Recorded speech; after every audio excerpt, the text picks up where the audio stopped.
weather coming up. Two more shootings in Brownsville, Brooklyn last night. In one, two girls just 9 and 11 years old were shot and wounded on a playground. A 20-year-old was also shot. Mayor Adams and City School Chancellor Bank announcing some restored funding for schools and city education programs.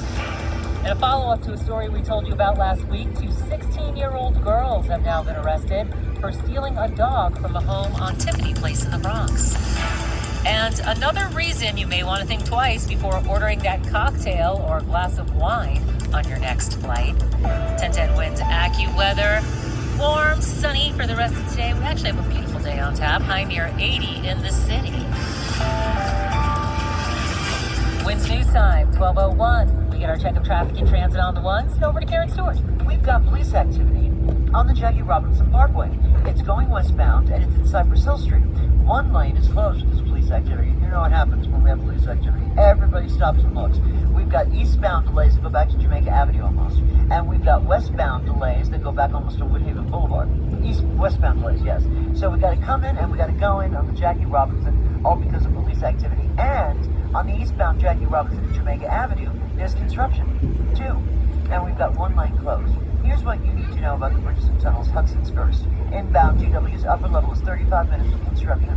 The inbound George lower is 15 to 20 with construction. Your alternates, the Palisades, Route 4 and 46, all have 15 to 20 minute delays too, so it doesn't matter where you go. The outbound GW bridge is 45 minutes now from the Cross Bronx West. The lower level has construction in the right lane under the apartments. The inbound Lincoln, though, is 15 to 20. And check out the Holland. We got a 10 to 15 minute wait there. In New Jersey, we've got westbound 4 road work in Kinderkermack Road, and eastbound 22 at North Broad Street and Hillside gets heavy from time to time. We've got midday construction with a lane closed. You can always try Route 78 instead. Traffic and transit every 10 minutes around the clock. Breaking traffic alerts whenever they happen. I'm Karen Stewart, 1010 Winds on 92.3 FM. And we've got that air quality alert in effect, so let's check the latest from AccuWeather and get all the details from Carrie Schwindenhammer. Yeah, that air quality alert is actually in effect through the evening up until around 11 o'clock or so. And obviously we've got one of the primary ingredients here, which is the building warmth and some sunshine overhead as well. Of course, there's also the factor of some of those pollutants that get emitted by the cars and the power plants and refineries and other businesses as well. This all combines, of course, to increase that possibility of ground level ozone levels reaching unhealthy standards, and especially for sensitive groups, this is something to keep in mind. So anybody especially that can be sensitive to this kind of problem certainly would want to limit the amount of time they spend outdoors.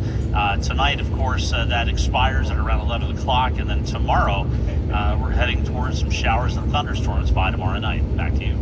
Carrie, it's just about a year since we had that haze come over the city from the Canadian wildfires that really affected our air quality. Just want to be clear that you actually laid out all the reasons we're having this air quality effect. It's not for those reasons. That's correct. Yeah, you're right. Last year we had a lot of news stories with regards to the smoke from the wildfires and the haze. That's not the case this time, although, we'll probably see some rounds of that as well as we go through the summer. Our meteorologist, Carrie Schwindenhammer, thanks so much. Winds News Time, 12:04. Two more shootings last night in Brownsville, Brooklyn. In one, a 9-year-old girl and an 11-year-old girl were shot while playing in a playground. And it came just one day after a 14-year-old was shot in an apartment in Brownsville. On Sunday morning, a 12-year-old boy allegedly shot and killed his 14-year-old cousin. He's been charged with manslaughter at a housing project here in Brownsville. And we learned overnight, a 20-year-old, he was shot in the chest and wounded on 96th Street. Here on Dean Street last night, this playground, the 9 and 11-year-old girls wounded by gunfire right near PS 178. Mona Davids with the New York City School Safety Coalition. It doesn't matter if you use a gun. It doesn't matter if you assault, if you rob. It's going to be okay because you're just going to go to family court, and the revolving door known as family court is going to let you out. And what we're really doing is we're creating super criminals. Shootings so far in Brownsville this year up 64%. Glenn Shuck, 1010 Winds, 92.3 FM. Mayor Adams has just announced a plan to restore tens of millions of dollars to public schools that he had previously planned to cut. The joint announcement by Mayor Adams and City Council